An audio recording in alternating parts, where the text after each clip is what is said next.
Muy buenas tardes para todos ustedes.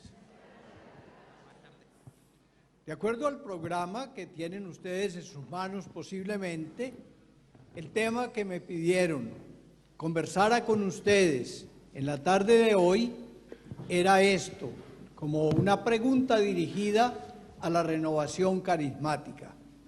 ¿Quién eres? ¿De dónde vienes? ¿Qué haces? ¿Qué has hecho? Renovación carismática. De manera que voy a tratar de responder de alguna manera a esas tres preguntas. ¿Qué es la renovación carismática? ¿Cuáles son sus orígenes? ¿Y qué obra espera haber realizado o quiere seguir realizando en la historia de la Iglesia? Por supuesto que esas tres preguntas son elementales y que todos ustedes de alguna manera saben las respuestas. Pero pretenden, eso que hicieron los organizadores de este encuentro, que repasáramos, que todos tomáramos conciencia de esas preguntas elementales, que comparáramos con esas preguntas y respuestas nuestra propia acción en la renovación carismática, que viéramos de veras qué podemos hacer, qué puntos están tal vez débiles en nuestro actuar, qué podemos seguir aportándole a la Iglesia de Dios a la que pertenecemos. Saben ustedes que el siglo pasado, ya todos nosotros hablamos de siglo pasado. Antes, cuando uno hablaba del siglo pasado, miraba como 100 años atrás y decía, no, ninguno de nosotros, pero aquí todos nosotros nacimos el siglo pasado. Somos viejos. Por eso quiero saludarlos muy especialmente a todos mis contemporáneos.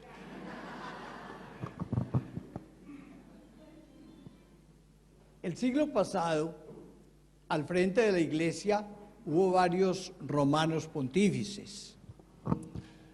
Comenzó el siglo pasado, el siglo XX, había sido elegido y gobernó largamente la Iglesia a fines de 1870 el Papa León XIII. Y el Papa León XIII lo recordamos nosotros con mucho agradecimiento porque fue un pontífice que se preocupó de relievar la acción del Espíritu Santo en la Iglesia. Había habido una religiosa italiana, la beata Elena Guerra, de Lucca, en Italia, y ella le había escrito al Papa unas cartas, le escribió bastantes cartas al Papa León XIII, y le decía, entre otras cartas, entre otras ideas, le decía, ¿por qué será santidad? Que en la Iglesia se hacen novenas a todos los santos, pero al que los hace santos, a ese no se le hace nada. ¿Por qué será que en la Iglesia tenemos como un olvido del Espíritu de Dios? Y el Papa fue captando como esas ideas que la beata Elena le escribía, y luego el Papa compuso unas letanías en honor del Espíritu Santo. Y el Papa lanzó una encíclica sobre el Espíritu Santo. Ha habido en la historia 2 encíclicas sobre el Espíritu Santo, esa de León XIII y más tarde, casi un siglo después, otra del Papa Juan Pablo II. El Papa León XIII mandó que esa novena se hiciera todos los años en todas las iglesias católicas como una preparación a Pentecostés. Estuvo sensibilizando y precisamente en la noche de Siglo Nuevo y Siglo Viejo, en la noche del 31 de diciembre del año 1900, cuando se terminaba el siglo y comenzaba el siglo XX, el Papa en la Basílica Vaticana celebró la Eucaristía a medianoche, consagrando el mundo católico a la acción del Espíritu Santo. De manera que el siglo pasado, el siglo XX, fue un siglo, por voluntad del Papa de esa época, consagrado a la acción del Espíritu Santo. Se fue el pontífice, pues, que murió en 1904 y que fue él el que comenzó como una acción de toma de conciencia sobre el papel del Espíritu de Dios en la Iglesia Católica, que siempre existe, por supuesto. La Iglesia no existe sin el Espíritu Santo, pero en la predicación, en la enseñanza, en el estudio, como que no se subrayaba tanto el papel del Espíritu de Dios. Después del Papa León XIII, estuvo al frente de los destinos de la Iglesia, gobernándola en nombre de Jesús, San Pío X.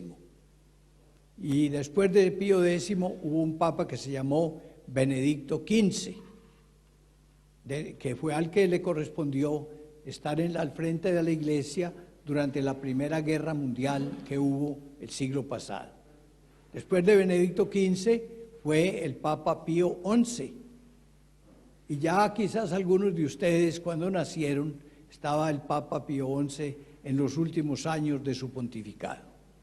Y a él, en 1939, lo sucedió el Papa Pío XII, que seguramente ese sí es mucho más familiar a la memoria de todos. El Papa Pío XII gobernó la Iglesia desde 1939 hasta 1963. Y fue un papa muy importante. Escribió unos grandes documentos que fueron como la preparación del concilio, poco a poco. Escribió un documento sobre la liturgia, escribió otro sobre el corazón de Jesucristo, escribió otro sobre la formación de los sacerdotes, escribió otro sobre el cuerpo místico del Señor. Documentos bien importantes y una acción de magisterio muy importante en la Iglesia, el Papa Pío XII. Pero los papas también se mueren y él también falleció en 1958. Lo sucedió el Papa Juan XXIII, San Juan XXIII. Cuando eligieron al sucesor del Papa, dijeron, elijamos uno que esté más bien de edad, que no dure mucho tiempo, que sea más bien como un papa de transición. Y realmente fue un papa de transición. No vivió sino al frente del sumo pontificado 5 años. Pero qué transición. 1958, que murió Pío XII, a 1963, que murió Juan XXIII. Pero a los pocos meses de haber sido elegido, en enero de 1959, dijo, voy a hacer un concilio. Todo el mundo estaba extrañado. Un concilio ecuménico. Desde 1563 no había concilio ecuménico. 4 siglos largos para hacer un nuevo concilio. Y un hombre ya de edad. Pero dijo hacer un concilio. Y convocó el Concilio Ecuménico Vaticano II. Y dijo, esto va a ser como un nuevo Pentecostés. Desde esa época comenzó esa expresión a caminar en la Iglesia, un nuevo Pentecostés. Y compuso una oración precisamente en la cual él decía, renueva, Señor, los prodigios como de un nuevo Pentecostés. Aunque en esa época todavía no había iniciado lo que hoy conocemos como renovación carismática, de veras como que el Papa Juan XXIII fue el que puso los cimientos, comenzó la obra en la Iglesia, comenzó a suplicarle a Dios un nuevo Pentecostés, comenzó a hablar de prodigios, de un nuevo Pentecostés. Y el Concilio Vaticano II comenzó en octubre de 1962. El Papa no alcanzó a verlo todo, murió un año antes de que se terminara. Y lo terminó su sucesor, que es el Beato Pablo VI. El Beato Pablo VI fue elegido entonces para gobernar la Iglesia, fue elegido en el año 63 y duró 15 años al frente del sumo pontificado, hasta 1978. Y a él le tenemos a los dos, al Papa Juan XXIII porque abrió las puertas de la Iglesia, y al Papa Pablo VI porque fue el último año del concilio y fue el que vio nacer la renovación carismática. En esa época del Concilio Vaticano II, por supuesto que el Espíritu Santo desde siempre, desde el primer Pentecostés y desde toda la eternidad, porque el Espíritu Santo no lo inventó ni siquiera el Señor Jesús nos lo dio, el Señor Jesús lo regaló, pero el Espíritu Santo es el Espíritu creador, Él existe desde la eternidad en Dios, Él con el Padre y el Hijo, pues es la Trinidad maravillosa a la que nosotros adoramos. Y eso es bueno que lo recordemos. Hay un libro muy lindo del padre Raniero Cantalamessa, que tal vez ustedes algunos han leído, que tiene el nombre de un himno latino sobre el Espíritu Santo. Se llama Veni Creator Spiritus. Ven, oh Espíritu Creador. Y yo creo que ahí, de paso se los digo, aunque quizás vuelva sobre el tema, para nosotros, ustedes aquí, aún el frío, con este océano que tienen tan bello y con este punta de Tralca tan hermoso, qué bello admirar la creación, qué bello poder abrir los ojos ante los paisajes y ante las montañas de los Andes que tienen aquí a nuestra espalda, qué bello, como decía el Papa Francisco hace 2 años en la fiesta de Pentecostés, poder alabar al Señor. Acuérdense, me imagino que han leído la encíclica Laudato Si, alabado seas, que le escribió el Papa Francisco para alabar a Dios, a imitación de San Francisco de Asís. Y ahí el Papa Francisco dice, este mundo tan bello que hizo Dios, ¿por qué nosotros lo tenemos deteriorado? Cuando esta es la creación maravillosa que Dios hizo. Y nos invita, y yo creo que ahí hay un punto importante, a lo mejor vuelva un día de estos, hoy, mañana, a conversarlo con ustedes, sobre que la renovación, acogiendo las palabras del Papa, tiene un compromiso con la naturaleza, con la creación, con el mundo bello, no solo para alabar y bendecir al Señor, que eso lo sabemos cantar, sino para trabajar porque este mundo sea cada día más hermoso. Entonces el Papa, llegó el concilio y realmente en la iglesia, aunque siempre existe el Espíritu Santo, no se hablaba mucho del Espíritu Santo. Tal vez a ustedes no les tocó esa etapa, pero yo he leído y he podido comprobar que grandes predicadores que hubo en la iglesia en el siglo XIX y tal vez principios del XX, tienen volúmenes y volúmenes de sus sermones y de sus predicaciones, y hablan de todo, pero difícilmente uno encuentra un sermón sobre el Espíritu Santo. Lo que decía la beata Elena Guerra, que les cité ahora, se predica de todo menos del Espíritu, se habla de todo menos del Espíritu. Había novenas a todos, menos al Espíritu. Era como un silencio, porque dicen que el Espíritu Santo es la modestia de Dios, la humildad de Dios. El Espíritu Santo, de las 3 divinas personas, el Padre, pues todo el Antiguo Testamento habla del Padre, 6.000 y tantas veces hay menciones del Padre en el Antiguo Testamento, de Yahvé, de Dios. Jesús, la segunda persona, el Hijo, y Padre, Hijo, son 2 experiencias humanas que mucha gente conoce porque todos somos hijos de alguien y muchos tienen sus hijos. Y por eso conocemos un poco quién es el Padre, quién es el Hijo, pero el Espíritu. Ustedes saben que la palabra Espíritu significa viento, aliento. Y un viento santo, pues eso como que no le dice mucho a uno nada. Jesucristo mismo dice, uno no sabe, el viento, uno no sabe ni de dónde viene ni a dónde va. Y por eso llamarlo viento santo, como que Él es el que no tiene nombre. El Padre tiene nombre de Padre, el Hijo el nombre del Hijo, pero el viento. Tal vez por eso no se escuchaba, no se escribía mucho sobre el Espíritu. Y aún en la renovación, a pesar de que el Papa Juan Pablo II nos dijo, ustedes tienen una especial devoción al Espíritu Santo, y aún aunque le cantamos, ustedes tienen aquí una revista que llama Pentecostés. Pentecostés es la venida del Espíritu. Ojalá que en esa revista haya siempre artículos sobre el Espíritu. Ojalá que estudien mucho el Espíritu. Ojalá que invoquen mucho al Espíritu. Ojalá que se llenen del Espíritu. Ojalá que la vida de ustedes sea realmente una vida animada, purificada, bendecida, impulsada, guiada por el Espíritu Santo. Y ahora tal vez vuelvo sobre ese tema, porque yo creo que puede ser una de las debilidades de la renovación ahora.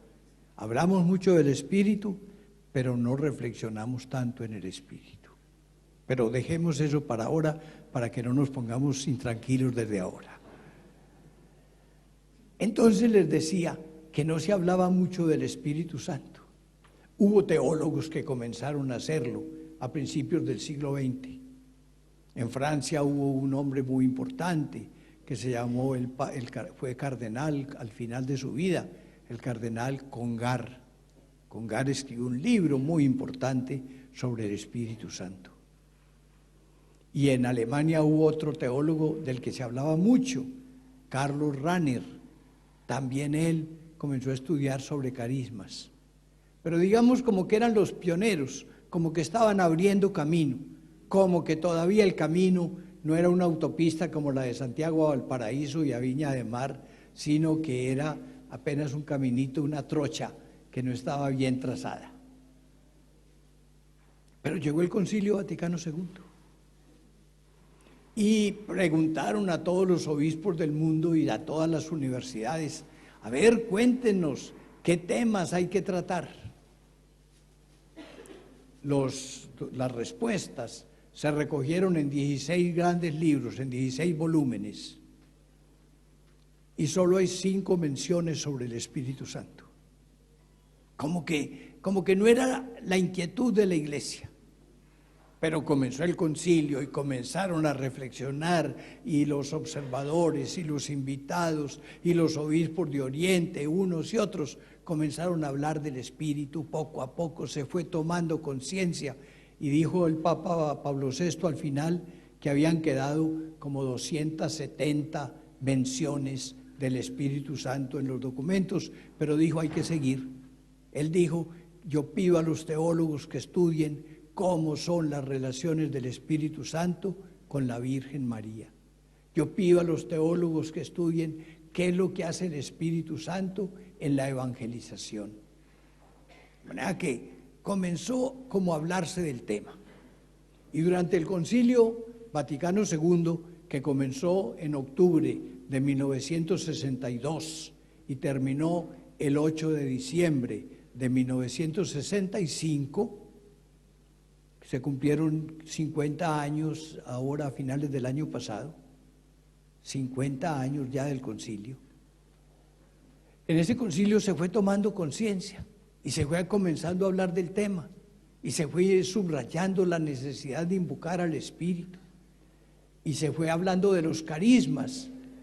Ese fue un tema que era como desconocido. Podemos de pronto volver sobre el tema, pero les cuento que en octubre de 1963, cuando entró el tema en discusión, un cardenal italiano, el cardenal Ruffini, que era el arzobispo de la ciudad de Palermo, dijo, no, quiten esa mención, esos carismas solo existieron en la iglesia primitiva, eso ya no hay para qué hablar de eso. Y contaban unos grupos de teólogos que la tarde de ese día, en la casa en donde estaba hospedado un cardenal de Bélgica que se llamaba José Suenens, le preguntaron, cardenal, ¿y qué hubo hoy en el concilio? Y él dijo, pues no, nada especial, las discusiones. Y dijo, bueno, sí, por ahí el cardenal Ruffini dijo que suprimieran el tratado, la Constitución sobre la Iglesia, que suprimieran la mención de los carismas. Y un teólogo le dijo, pero eso no se puede suprimir. ¿Por qué? Pues porque es que eso es esencial en la vida de la iglesia. Esa es la obra del Espíritu en la vida de la iglesia. Entonces el cardenal dijo, ¿de veras? Entonces escríbame unas ideitas y yo las pulo y lo digo en el concilio.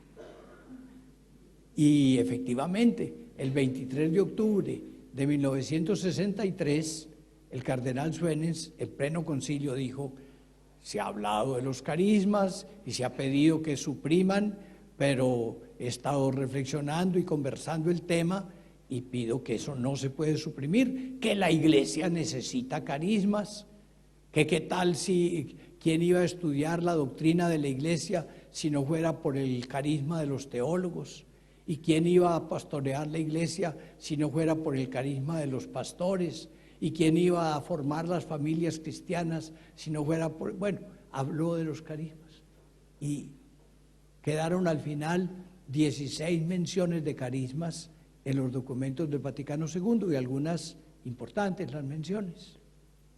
De manera que en el Vaticano II, en ese concilio de que les estoy haciendo mención, se habló del Espíritu y se habló de los carismas y se fue reconociendo la importancia, aunque no fuera sino unas afirmaciones primeras que dieron lugar a que después se siguiera reflexionando el tema. Así terminó el Concilio Vaticano II. En el año, les dije que en diciembre del año 65. El año 66 comenzaron a publicarse en revistas, en libros, los comentarios al Vaticano y todo el mundo comenzó, oiga, que el Espíritu Santo, que no hemos reflexionado, que hablemos más del Espíritu, que pensemos en los carismas, que qué hemos de hacer. De veras, la iglesia como que hace 50 años, en este año se cumplen pues 50 años, estábamos como, ¿qué fue lo que nos dijeron? ¿Qué es lo que tenemos que hacer? ¿Cómo nos podemos preparar? ¿Qué énfasis tenemos que poner en nuestro estudio, en nuestra predicación? Y comenzaron a decir, bueno, pues tal vez insistamos en el Espíritu, oremos al Espíritu. Algunos decían, orémosle al Espíritu. Hay una oración que es tan importante, digamos, en la iglesia, como el Padre Nuestro, como el Ave María y como el Gloria. Y es una oracioncita que ustedes saben, pero que no siempre la dicen, que dice, ven Espíritu Santo y enciende en los corazones de tus fieles el fuego de tu amor. Envía, Señor, tu Espíritu y renovarás la faz de la tierra. Esa oración tan cortica, ya la dijimos, díganla ustedes todos los días. Yo creo que para renovar la renovación hay que ir a la base, hay que ir al fundador, hay que ir al que es el origen de todo, hay que ir al Espíritu Santo. Y es posible que por mucho que digamos que somos de la renovación carismática, y yo les recordaba hace un momento que el Papa Juan Pablo II decía a los carismáticos, ustedes tienen una especial devoción al Espíritu Santo. Y es posible que nosotros le cantemos, que digamos, Espíritu Santo, ven, ven, o como cantaban ahora, en el principio el Espíritu de Dios se cernía sobre las aguas, o a veces cantamos, se mueve aquí, o a veces cantamos, bautízame Señor con tu Espíritu, y tenemos cantos, o va bajando ya, pero lo cantamos, pero lo oramos. De veras estamos siempre pidiendo, hablamos de que cuando hicimos la renovación y oraron por cada uno de nosotros, tuvimos nuestro bautismo en el Espíritu, pero seguimos teniéndolo. Eso es bien importante para la renovación, pero para toda la iglesia. Aquí tienen ustedes el océano. ¿Cuántos peces hay ahí en el océano? Miles, millones. Pero si a un pececito lo sacan del agua, se muere, se asfixia. Nosotros nos asfixiamos si nos meten en el agua, pero ellos se asfixian si lo sacan del agua. Así le pasa a los cristianos: si lo sacan del agua del Espíritu Santo, se mueren. Y nosotros también. Por eso la vida de la renovación carismática tiene que ser cada día sumergirse más y más en ese río de agua viva que es el Espíritu de Dios. Que no se nos vaya únicamente en que sabemos que tenemos el Espíritu Santo, pero no lo vivimos. Y cuando cantamos, transfórmame, lávame, ilumíname, lléname, bautízame, úngeme, como cantábamos hace un momento, que esa sea la realidad de todos nuestros días. Pues el año 66 la gente comenzó a decir: ¿qué hacemos para vivir todo lo que enseñó el Vaticano II? Y en esa época se fueron poniendo de moda unos libros que no eran necesariamente escritos por católicos, pero que se difundían mucho en distintas librerías. Uno era un libro que tal vez ustedes conocen, que llama La Cruz y el Puñal. La Cruz y el Puñal contaba la experiencia de un muchacho puertorriqueño que vivía en Nueva York y que había estado en pandillas juveniles y en marihuana y en droga y en todas esas cosas. Se llamaba Nicky Cruz. Y Nicky Cruz contaba en ese librito, o el autor que le preguntaba a él, contaba cómo ese muchacho había conocido a Jesús y cómo ese muchacho había cambiado de vida y cómo ese muchacho se había vuelto apóstol del Señor en las pandillas de jóvenes de Nueva York. La Cruz y el Puñal. Después sobre él escribieron otro libro que llama Corre, Nicky, corre. También de un autor llamado Cheryl se escribió un librito llamado Hablan en otras lenguas, que era una pequeña reflexión sobre el don de lenguas. Entonces, eso todo y la enseñanza del Vaticano como que iba calentando el ambiente, como que iba diciendo: hay algo, tenemos que pedir, tenemos que orar.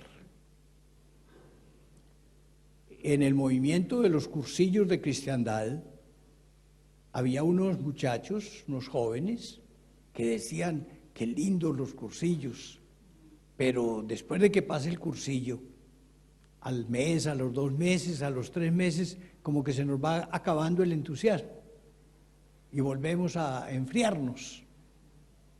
Ellos inventaron unas reuniones que se llaman las ultrellas. Ultrellas es lo que esa palabra ultra significa más allá. Entonces las ultrellas eran las reuniones que hacían más allá del cursillo de cristiandad, como para mantenerse entusiasmados. Y ellos decían: ¿y cómo hacemos para mantener ese entusiasmo por Cristo que tuvimos en el cursillo?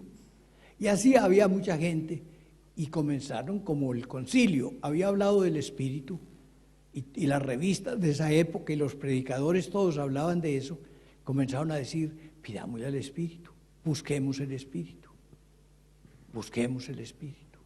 Como que el año 66 fue de búsqueda, de saber para dónde vamos. Por supuesto, yo pienso que en muchas partes hubo gente buena, elegida de Dios, bendecida por Dios, que comenzó a hablar del Espíritu. Y que tal vez hoy serían plenamente como nosotros de la renovación, pero que en esa época todavía como que no se hablaba de renovación, hablaban del Espíritu. Un grupito de estudiantes, de esto que sigo en este momento, de esos estudiantes de Estados Unidos, es de los que se escribió la historia, pero yo estoy muy convencido que en esa época hubo muchos grupos que no se les hizo historia. Yo comparo eso con el agua cuando estoy hirviendo. Cuando ustedes ponen una vasija llena de agua en la estufa que está encendida, pues el agua se va poco a poco calentando, calentando, se va poniendo más ardiente, y de pronto, cuando llega a una cierta temperatura, sale una burbujita de agua en un lugar y otra en otro y otra en otro. Y uno no puede decir, es que esta burbuja es hija de aquella burbuja. No, todas son hijas del fuego, del que se puso el agua bien calurosa. Así es el Espíritu. El que calienta el agua, el que calienta la iglesia, el fuego, es el Espíritu. Y el Espíritu hace que vayan brotando fuentes de calor, expresiones. Pero bueno, a la expresión que más se le ha seguido en la historia es la que pasó en un grupo de estudiantes en Norteamérica, en Pittsburgh.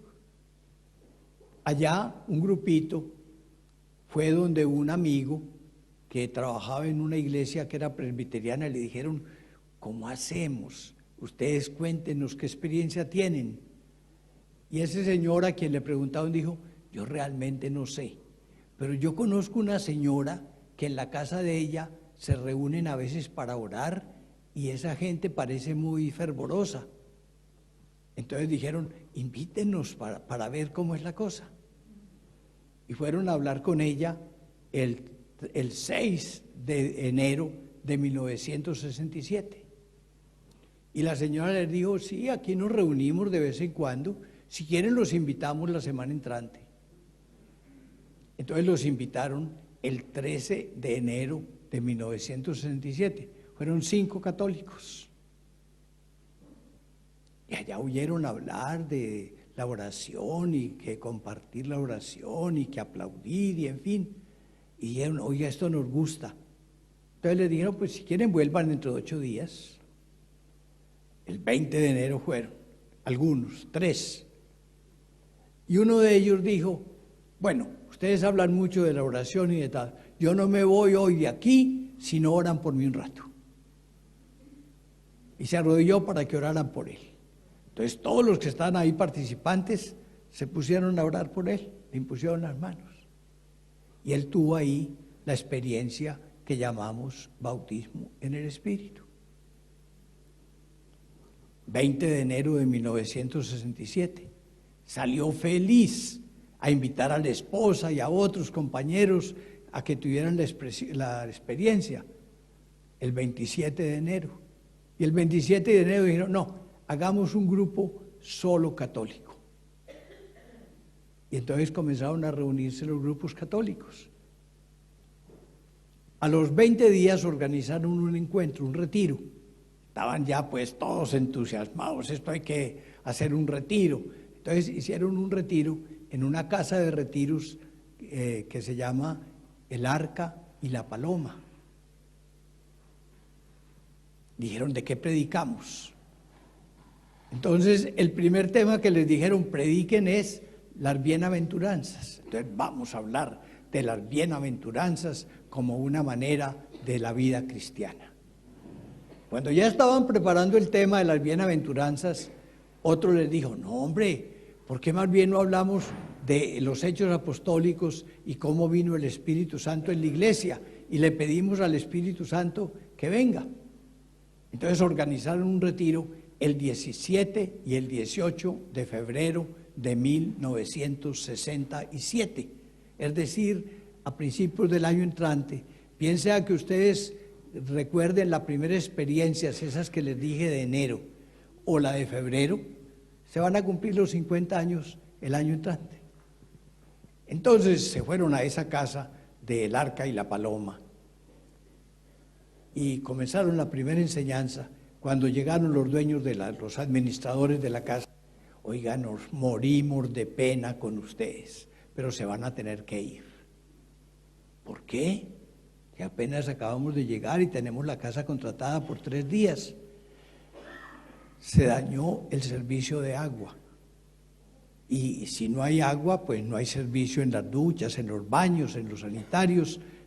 El gobierno no nos permite tener un servicio como de hospedaje con bastante gente si no hay agua.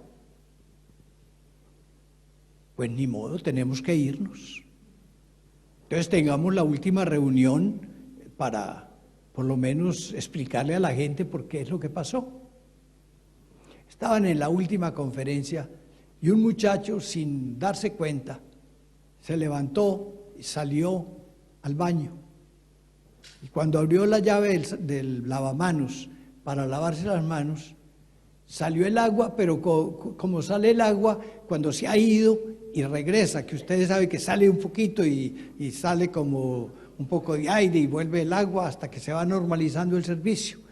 Y cuando él vio que estaba saliendo el agua así con dificultad, fue cuando se dio cuenta, era que no había agua, pero ya volvió. Entonces salió feliz a decirles, hay agua. Y ellos estaban ya, Señor, arréglanos este problema. Entonces tomaron eso como la respuesta que Dios les daba para que continuaran tranquilamente su retiro. Y claro, entonces fue el entusiasmo, la alegría de ver la respuesta del Señor, y todos pidieron oración y oraron por ellos, y eso se considera el primer grupo propiamente católico en la renovación carismática. Y ya comenzaron entonces, ustedes saben que la renovación y el entusiasmo por Cristo no se comunica por muchas conferencias, se comunica por contagio. Cuando usted tiene un catarro fuerte como el que tenía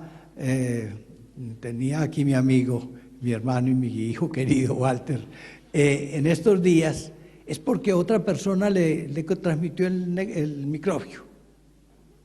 Así es la fe. Si ustedes están entusiasmados por Cristo y ustedes comienzan a contarle a otro, hay contagio. Pero si ustedes están, mire, si quiere vaya a la renovación carismática, eso no entusiasma a nadie. Ustedes se ríen ahora, pero a ver, ¿a cuántos han traído ustedes a la renovación? No me digan, le levantan la mano diciendo yo como a 25. No, este año, este mes, ¿a quiénes le han contado? Porque eso tiene que ser siempre, eso tiene que ser permanente. Yo ahora por molestar les dije que éramos contemporáneos, ¿no? Yo soy un poquito mayor que ustedes, pero de todas maneras nos están faltando jóvenes, nos están faltando generaciones nuevas, nos está faltando renovación en el liderazgo, o si no les gusta decir la palabra líder, en los responsables o en los servidores, que son lo que ustedes están haciendo hoy. Nos está faltando renovación en los ministerios de música, en los ministerios de evangelización. No la dejemos caer. La única manera que hay es llenándose de Espíritu Santo. Claro, por eso les vuelvo a repetir lo que dije, creo, hace un rato. Todos los días digamos, ven Espíritu Santo, ven que te necesito, ven que estoy urgido, ven que tú eres el primer evangelizador, ven que tú eres el que nos enseña a creer en Jesús, ven que tú eres el que nos ayuda a amar al Padre, ven Espíritu Santo. Como dijo Jesús antes de la ascensión, quédense en Jerusalén, porque dentro de pocos días van a ser bautizados con Espíritu Santo, y cuando sean bautizados con Espíritu Santo van a ser mis testigos aquí en Jerusalén, en Judea, en Samaria y hasta los confines de la tierra.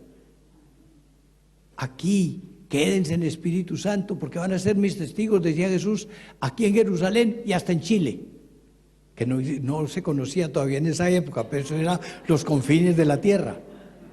Claro. ¿Qué tal que dijéramos nosotros, quedémonos aquí en Punta de Tralca porque pasado mañana, si nos vamos es porque estamos totalmente llenos de Espíritu Santo? Porque va a ser una renovación de la renovación. Pues ese fue el nombre que se le dio, renovación, pero renovación de todos los días. Claro. Entonces, decía un obispo colombiano, que ya murió hace tiempos, pero ayudó muchísimo a la renovación. Decía que es renovarse. Él decía, es hacer nuevo, de nuevo, lo que siempre fue nuevo.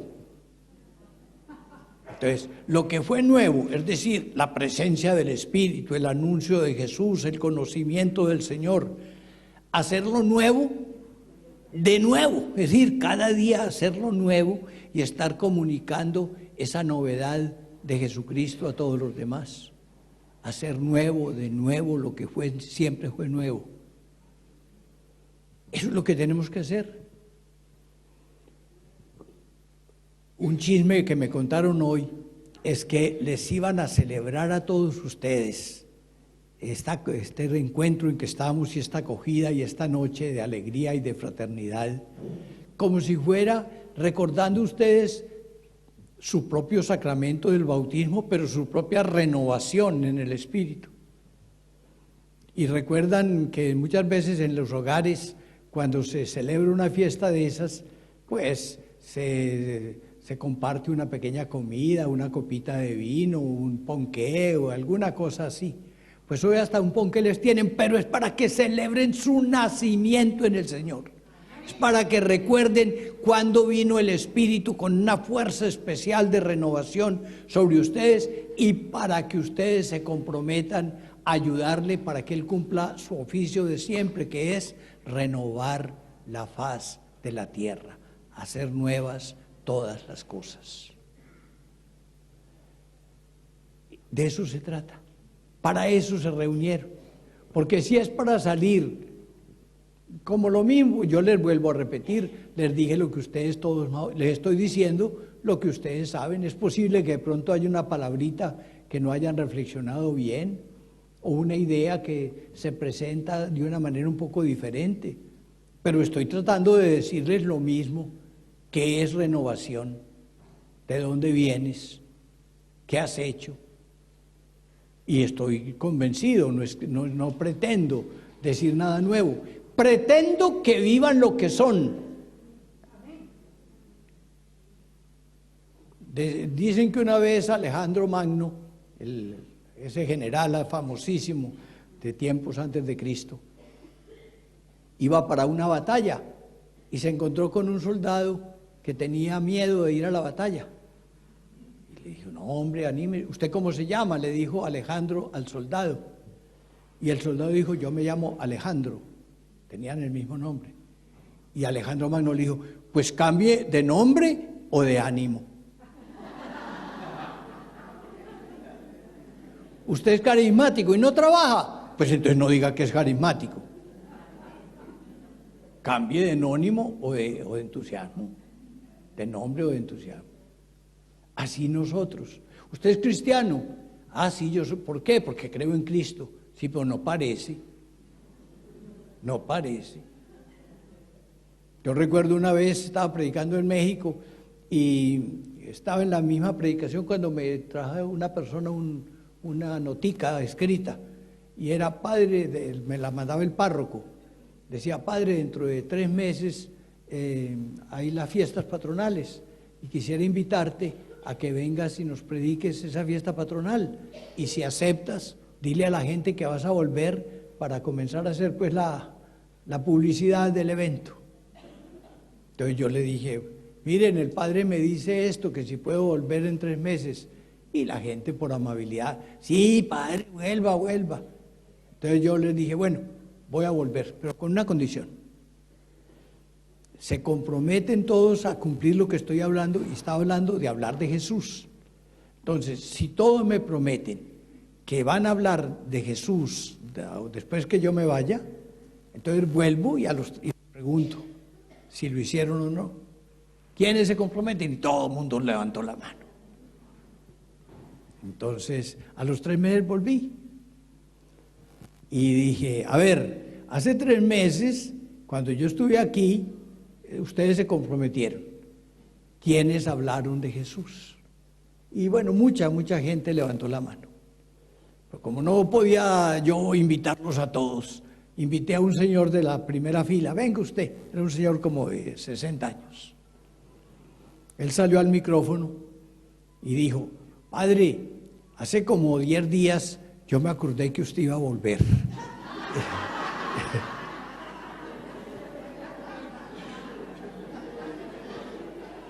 Y yo me dije, contó él, dijo, yo me dije, ¿qué tal que me pregunte?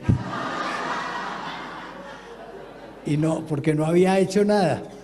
Entonces dijo, pues voy a tener que ir a cumplir el oficio. Y contó que salió a la calle, que caminó como 2 o 3 cuadras y no se atrevía a decirle a nadie de los que se encontraba ahí en el camino. Entonces de pronto dijo, voy a tocar en esta casa a ver cómo me va. Y llamó a la puerta de la casa. Salió la dueña de casa. Buenos días, sus órdenes. Dijo, señora, yo quiero preguntarle, ¿usted tendría unos pocos minutos que yo quiero decirle algo? La señora lo miró ahí como medio extrañada y dijo, ¿qué quiere? ¿Qué quiere decir? Dijo, es que yo quiero hablarle de Jesús. Y la señora le dijo, pues hable. Y entonces él comenzó a hablar de Jesús. Pero contó el Señor que llevaba como medio minuto, 1 minuto de estar hablando de Jesús, cuando la señora le dijo, ¿usted es católico o protestante? Y él dijo, yo soy católico. Y la mujer le dijo, qué raro, los católicos no hablamos de Jesús.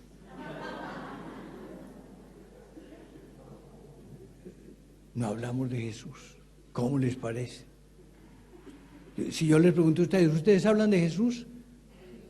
Ah, sí, ¿cuánta gente nueva traen? Sí, porque... ¿Quiere venir en 3 meses más? ¿Ah? ¿Quiere venir en 3 meses más? Sí, porque hablar como yo les estoy hablando aquí es fácil, relativamente fácil. ¿Por qué es fácil?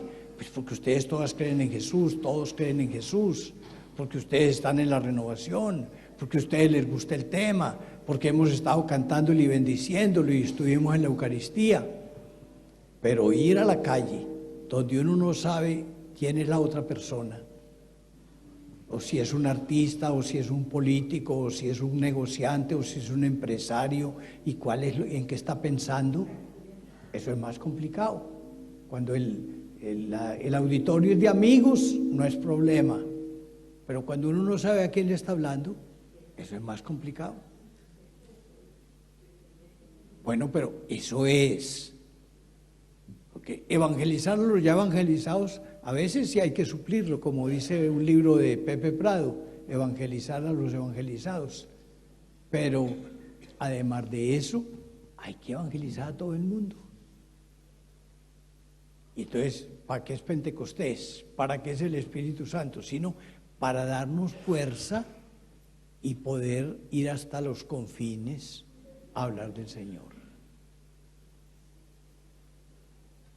Bueno, la renovación carismática entonces se fue fraguando en ese grupo que les contaba ahora, y por contagio ellos comenzaron a llamar por teléfono amigos y demás, y entonces en marzo planearon otro encuentro y en abril otro, y eso fue creciendo por todas partes.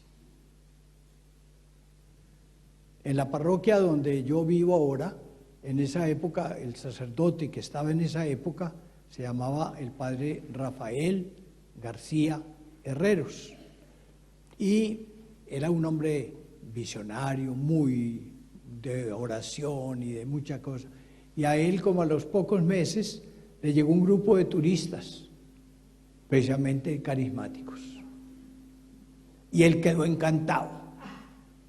Y como él tenía todos los días un programa de radio y de televisión que se llama allá en Colombia El Minuto de Dios, él comenzó a hablar del Minuto de Dios por televisión a todo el país, del Espíritu Santo, de la renovación, etcétera, y comenzaron a abrirse caminos. Y uno no sabe a quién, cualquiera de nosotros, de pronto a una persona que va en el transporte público al lado nuestro, de pronto a una persona que uno ve que tiene una inquietud, una angustia, un problema, de pronto a un cliente que llega a la casa o que va uno a la farmacia o que va uno a venta de comestibles, etcétera. Pero hay que hablar oportuna e inoportunamente, como dice el Evangelio. Oportuna e inoportunamente. A todos. Y a veces la palabra puede caer entre piedras o en el camino duro, o puede caer entre la maleza, como dice el Señor Jesús, o puede caer en tierra buena. Pero hagan el esfuerzo. Me decían que aquí en este encuentro de Punta de Tralca, ustedes son como unos 450, algo así, fue el número que oí decir que se iban a encontrar. ¿Qué tal que dentro de 4 o 5 días, si hubiera un encuentro como el de ustedes hoy, ya dijeran a cada uno de ustedes, yo traigo otro, y que entonces fueran 900? ¿Qué tal? ¿Recuerdan la parábola del Señor que a uno le dieron 5 talentos y trajo otros 5? Y que a otro le dieron 2 talentos y trajo 2, pero que a uno le dieron 1 talento y lo enterró. No, el Señor nos está pidiendo, oiga, comuníquele.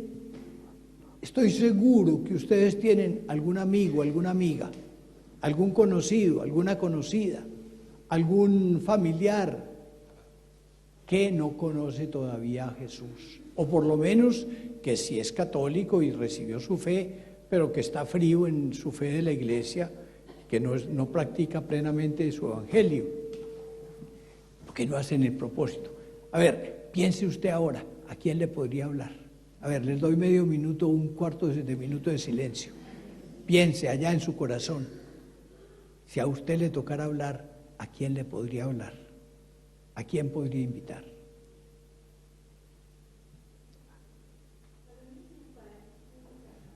Cada uno de ustedes, es posible que uno pueda al hijo, es posible que otro pueda al hermano, es posible que otro quiera al papá, es posible que algunos de ustedes quieran a los bisnietos, pero de todas maneras, a cualquiera. Pero entonces, ya que pidieron, diga, Espíritu Santo,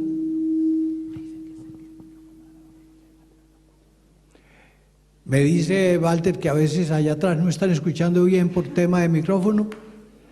Quiero que hablen de Jesucristo, ¿oyeron?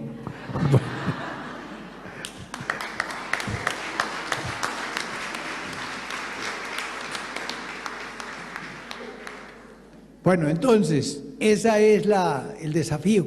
Ahora pídale al Señor, Señor, dame fuerza para hablarle de ti a esa persona en quien estuve pensando. El resultado, el Señor lo sabrá, porque uno trabaja, pero Dios es el que da el crecimiento. Por eso les digo, pídanle a Él que les ayude. Bueno, así comenzó la renovación carismática, año 67, y fue creciendo, se fue extendiendo, fueron formándose grupos, llegó a algunos países de América Latina, casi, aunque hay casos excepcionales, en muchos países donde yo he oído hablar de esto, me dicen que llegó hacia el año, hacia el año 70, 71, 72, 73. En casi todos los países del continente llegó por esa época. Y fue creciendo mucho. Desde, en un tiempo, oí alguna vez una estadística que se contaba que en ese momento podía haber más o menos 120 millones de personas que hubieran recibido esa gracia del Espíritu Santo. Pero después, como que la renovación se ha ido quedando quietica, como que no ha habido nuevas promociones, como que se nos ha acabado o se ha disminuido el entusiasmo y la alegría y el gozo, como que ya no tenemos la fuerza en algunas partes al menos. Y estos encuentros tienen que servirnos para algo, Tienen que servirnos para renovarnos. Cuando cantamos, bautízame Señor en tu espíritu, úngeme Señor, todos esos cantos es para que lo vivamos. De manera que el impuesto por haber venido, me hicieron a ustedes venir a mí desde Colombia. Ayer viajé todo el día en el avión.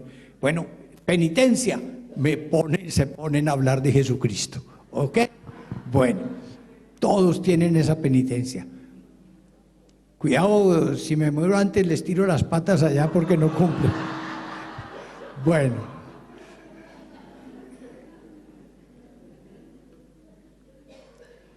En el año 70, pues comenzó así poco a poco, y fue la gente comprometiéndose. Quiero subrayar de una manera especial a un cardenal, ya murió hace tiempos, se llamaba José Suenens, era en Bélgica el arzobispo de Malinas, que es una parte de Bruselas, ahí como en la capital del país. Y él había escrito mucho sobre la Virgen María, sobre los laicos, había tenido un papel muy importante en el concilio y quería escribir un libro sobre el Espíritu Santo. Entonces alguien le dijo, oiga, si usted va a escribir sobre el Espíritu Santo, ¿por qué no va a América? Para que vea lo que están hablando, porque están hablando allá mucho del Espíritu Santo. Entonces, para que usted no escriba un libro de teoría nomás, de escritorio, sino que vea lo que la gente está diciendo en grupos. Y él se vino para Estados Unidos y conoció ahí un grupo de renovación carismática y pidió que oraran por él. Y regresó a Bélgica lleno de entusiasmo para hablar de la renovación. Comenzó a hablarle al Papa Pablo VI. Le dijo, oiga, hay un grupo en Estados Unidos. El Papa comenzó a oír hablar de eso. Ese fue otro camino que usó el Espíritu de Dios para ir llegando a todas partes. Yo espero que no los... Todavía tengo como 20 minutos. Bueno, entonces... En el año 72, cuento ya de experiencias que conozco más de cerca, un sacerdote norteamericano de la comunidad de los padres dominicos pasó por Bogotá y el párroco, el padre García Herreros, que mencioné ahora, habló con él y quedaron en que iban a hacer un encuentro de renovación en Bogotá. Llegaron allá como 27 personas. Yo creo que de aquí de Chile había 2, creo que eran sacerdotes, uno de apellido Castro, creo, y uno Muñoz, creo. Sí, te responde eso más o menos a lo que ustedes conocen. Bueno, ellos fueron allá. Yo sé que aquí ha habido otros muy importantes, como el padre Carlos Aldunate, como el padre Agustín Sánchez, en fin, pero esos 2 creo que uno era de apellido Castro y otro era de apellido Muñoz. Estuvieron allá en Bogotá, eso fue en el año 73, una reunión de amigos, y decían, ¿por qué no hacemos lo posible para que los grupos, estos se formen grupos de oración por todas partes, y para que en los barrios populares la gente se llene de entusiasmo y que no crean que para tener que cantar e invocar al Espíritu hay que irse fuera de la Iglesia Católica, sino que en la Iglesia, dentro de la tradición y de la riqueza de la católica, se puede tener entusiasmo y alegría. Esa reunión, cuando la hicieron, no tuvo un nombre especial, pero cuando hubo otra, entonces dijeron, esa primera, llamémosla Encuentro Católico Carismático Latinoamericano, que eso se abrevia diciendo ECLA. Entonces, esa que no tuvo nombre se llamó ECLA 1, y después vinieron ECLA 2, 3, creo que es en el mes de septiembre, creo, habrá el próximo ECLA en República Dominicana. En octubre. Gracias. Entonces, mientras tanto, el cardenal Suenens escribió un libro, a lo mejor algunos de ustedes lo conocen, se llama Un Nuevo Pentecostés. Esa palabra lo tomó de lo que había dicho el Papa Juan XXIII antes del concilio. Pidamos un nuevo Pentecostés. Y el Papa, el cardenal, le regaló ese librito al Papa. Y el Papa Pablo VI, en una audiencia solemne, dijo: ha salido un libro, un nuevo Pentecostés. Ojalá que la iglesia tenga ese Pentecostés y que haya una lluvia de carismas. Ya el Papa comenzó entonces a hablar del libro, a hacerle publicidad al libro. El cardenal decía: yo no hubiera tenido plata para pagar esa publicidad tan importante, que el Papa le haga propaganda a mi libro. Pero así fue. Entonces comenzó a hacer. Entonces el cardenal le dijo, como al año siguiente, el año 74, eso fue en el año 74. Entonces el cardenal le dijo: Santidad, queremos que un grupo de la Renovación venga a visitarlo. El Papa le dijo: bueno, vamos a ver si se podrá. En esa época todavía había como desconfianza sobre lo que era la renovación. Pero el cardenal invitó a que se reunieran en Roma un grupo de personas. Yo lamentablemente no pude ir porque cuando me di cuenta no había sacado el pasaporte y no tenía tiempo de renovarlo. Pero fue en octubre de 1974. Y el Papa recibió a un grupito de la Renovación. Y el Papa dijo: oiga, he oído hablar de esto. Y esta renovación se caracteriza por algo que es muy importante, y dio una de las características. Eso está todo publicado en libritos y en folletos, pero les cuento algunas de las características que el Papa Pablo VI comenzó a decir desde el primer encuentro con los carismáticos y que poco a poco se han ido clarificando y que son parte de nuestra identidad. Las voy a decir como a mí me gusta decirlas. Es posible que no todos las expresen en el orden o de la manera que yo lo digo.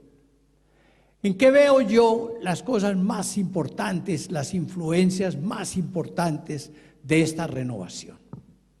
Para mí, lo primero es que cada uno de nosotros se sienta hijo de Dios. Y que sepa que Dios es un papá que lo ama. Que sepa que la relación que tenemos con Dios Padre es una relación de amor. Porque el Espíritu Santo es el que nos hace sentir hijos de Dios. Eso lo dice San Pablo en la carta a los Romanos en el capítulo 8, el verso 15. Y lo repite en la carta a los Gálatas en el capítulo 4, de los versos 4 a 7. Él dice que nosotros no tenemos un espíritu de esclavos, sino un espíritu de hijos que nos hace, cuando le hablamos a Él, decirle Padre, decirle Abba, decirle Papá. Yo pienso, por eso en esa manera de predicar que llamamos el seminario de vida en el Espíritu, la primera enseñanza es que Dios nos ama. Yo creo que en eso tenemos todos que estar siempre renovándonos. Saber que Dios Padre nos ama. Saber que somos sus hijos. Saber que tenemos que tener una relación tierna de amor como un hijo con su papá. Saber que Él no es, ante todo, como se pudo también haber predicado, un juez severo que nos va a castigar, sino un papá tierno que está preocupado por la salud, el bienestar, la formación, la plenitud de aquellos a quienes dio el ser. Porque si Él no hubiera amado lo que hizo, no lo hubiera creado. Yo quisiera para todos ustedes que el Espíritu Santo les renueve en ese amor, en esa ternura al Padre, y que lo invoquen y que le digan con toda la ternura, como ustedes en su familia: Padre. Cuando Walter era muchacho, porque ahora ya es un hombre hecho y derecho, como 50 años o no sé cuántos, pero cuando él era muchacho, una vez yo vine a Chile y me hablaron de él y que quería hacer una experiencia, etcétera, y lo llevé a Colombia. Y estuviste viviendo conmigo como un año, ¿o cuánto? Un año. Y era como un hijo. De manera que yo cuando vuelvo, pues ahora cuando venía este viaje, le puse un correo: voy tal día. Y llegué a dormir allá a su casa. Y no es la primera vez que lo hago, ni él tampoco es la única esa que hubo que vuelve a mi casa. ¿Por qué? Se crea una relación de afecto. Una relación de afecto porque vivió un tiempito conmigo. Pero ¿cómo será Dios, que fue el que nos hizo? ¿Cómo será Dios, que es el que nos dio la vida y la existencia? ¿Cómo será Dios el que nos llama a vivir eternamente con Él en el cielo? ¿Cómo será Dios que cuando ve que nosotros lo ofendemos, nos mandó hasta su Hijo único para que muriera por nosotros, a fin de que nosotros quedáramos limpios del pecado? Y yo he conocido en mi ministerio de sacerdote a muchas papás y mamás que sufren cuando un hijo los olvida o tiene una dificultad cualquiera. ¿Por qué? Porque hay ese amor paternal o maternal. Pues Dios fue el que nos dio el ser. Él nos ama más que cualquier papá o cualquier mamá. Recuerden lo que dice Isaías: primero se olvida una mujer del hijo al que dio a luz que yo olvidarme de ustedes. Los tengo como tatuados en mi corazón.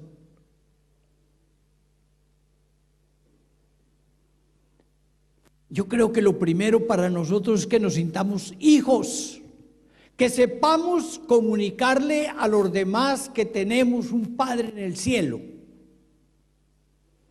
que logremos vivir de tal manera, en una tónica de amor, de querer hacer la voluntad de Él, de querer darle gusto en todo, que la gente, no solo por lo que decimos, sino por nuestra manera de actuar, sepa que ellos también pueden ser hijos de Dios. Y dice San Juan, es que nos hizo, y lo somos, dice la carta de San Juan.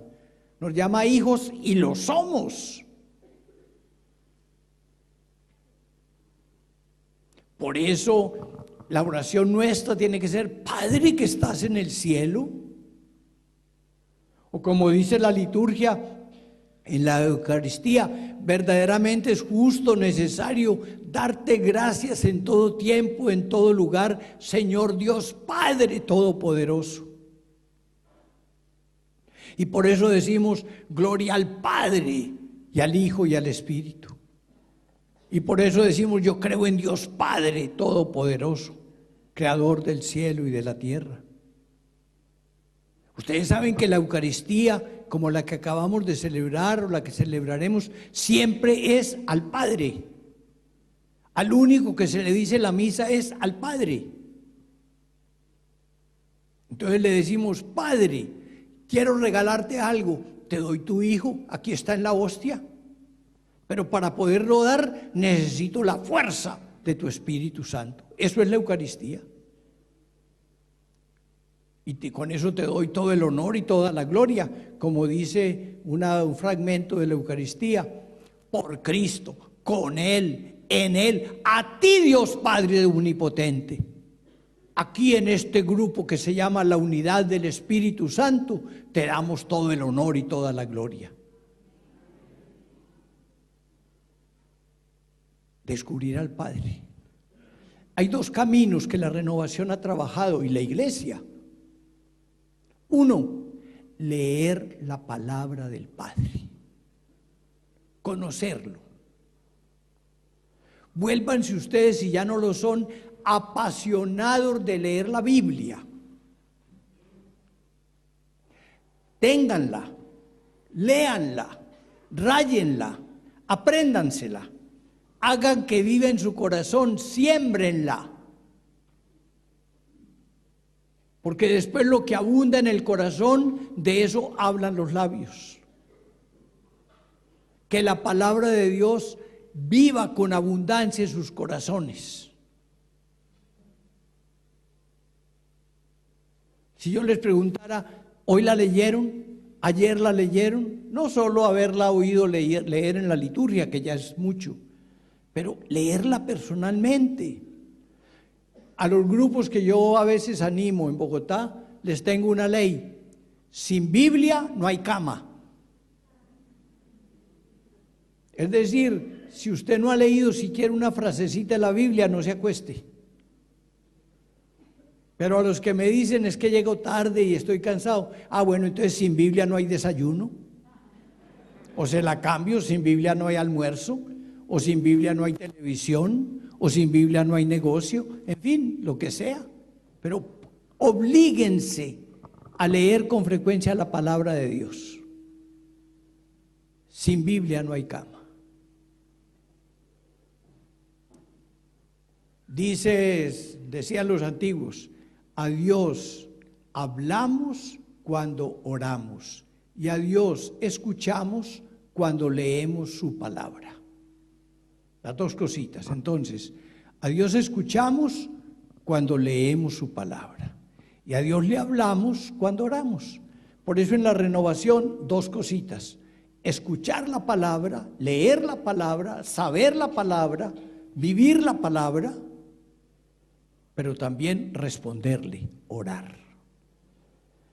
Y en la renovación nos enseñan a orar. Casi todos sabíamos orar para pedir, porque somos excelentes para pedir. Entonces, Señor, dame salud, que estoy enfermo. Señor, dame salir bien en los exámenes, que no he estudiado. Señor, protégeme en el viaje, que me da miedo tal cosa. Señor, hazme paz con tal o cual, que ya peleé. Señor, vivimos pidiendo. Y qué bueno, porque pedir es demostrar que somos hijos y que contamos con Él. Pero además de esa oración de pedir, en la renovación aprendemos a alabar, a bendecir, a aplaudir, a darle gracias, a adorarlo, a amarlo. Cuando uno pide, uno piensa mucho en uno y dice: Señor, estoy enfermo, sáname. Señor, tengo un viaje, protégeme. Señor, cometí un pecado, perdóname. Señor, tengo un negocio y tengo que pagar dinero, dame. Es decir, le pedimos al Señor solución y el Señor responde. Ayer, cuando llegué, me llevaron donde un amigo sacerdote y él me contó que un día fue a otra ciudad a un matrimonio y cuando ya regresaba a la casa, bueno, lo llevaron, llegó al aeropuerto y había dejado el celular y todo lo tenía en el celular. No tenía dinero porque en el celular tenía la cuenta bancaria, el número, y ahí giraba la plata. No tenía el pasaje físico porque ahí lo tenía en el celular. No tenía los teléfonos de nadie porque los tenía en el celular. No sabía dónde vivían los amigos porque las direcciones todas estaban en el celular. Estaba en ceros. Se acercó a donde reciben los tiquetes, pues para uno legalizar la salida. Le dijeron su boleto. No tenía nada. Entonces dijo: espere un momentico, yo pienso. Se sentó y dijo: Señor, no sé qué hacer. No tengo nada, estoy en otra ciudad, no tengo ni para pagar un taxi, no sé qué hacer y no sé a dónde ir. Y abrió los ojos y estaba ahí el conductor del carro que lo había llevado al aeropuerto. Dijo: Padre, usted se le olvidó el celular. Dijo: pues cuando el conductor se fue, alguien lo llamó a él, el conductor vio que había un celular, se dio cuenta que era del padre, se devolvió al aeropuerto a llevárselo. Y él orando. Uno puede decir que de buenas ese señor, pero un cristiano ve en todo a Dios. Y así, mi hermano, un hermano que ya murió, mío, me contaba que él, era tal vez un lunes o no sé qué, por la mañana, él le debía una plata a un amigo y mi hermano le había dicho: anda mañana a tal hora, pero tal vez era un día de fiesta y no tenía ni plata en efectivo ni cómo ir al banco porque estaba cerrado. Y él decía: ¿qué hago, por Dios? ¿Cómo le voy a quedar mal? Y en eso tocaron a la puerta. Entonces él fue a la puerta de su casa a abrir, pensando: ya vienen a cobrarme, ¿qué digo? ¿Qué digo? Y no era el amigo, que no era el hombre que venía por la plata, sino otro amigo, que le dijo: ve, es que voy a tener un viaje, me voy para una finca y tengo un dinero aquí en efectivo que no quiero llevarlo, ¿tú me lo puedes guardar? Y le entregó una plata, y era exactamente la plata que tenía que dar. Se fue el amigo, mi hermano dijo: tranquilo, cuando vengas vienes por tu plata. Casi que no se había el otro cuando otra vez el timbre, y era el amigo que venía a cobrar. Y él me decía: yo lo único que hice fue decirle a Jesús: ¿qué hago? No es que haya que ver milagros así por todas partes, pero sí hay que ver el amor de Dios que nos bendice de una u otra manera. En la renovación hemos aprendido a pedir, y se pide salud y se pide sanación de toda índole, etcétera. Pero también tenemos que alabar, que bendecir, y no solo cantando, no solo decir: alabaré, alabaré, alabaré, alabaré, alabaré a mi Señor. Alabaré, alabaré, alabaré, alabaré, alabaré a mi Señor. Claro, hay que decirlo: y yo te alabo con el corazón, yo te alabo con la voz, y vamos a bendecir al Señor, nosotros los siervos de Dios. Y bueno, estamos llenos de alabanza, pero digámosla porque pensamos en Él y decimos: uy, pero qué espléndido es mi papá, pero qué maravilloso, pero qué bondadoso, pero qué tierno, qué poderoso. Y entonces lo aplaudimos.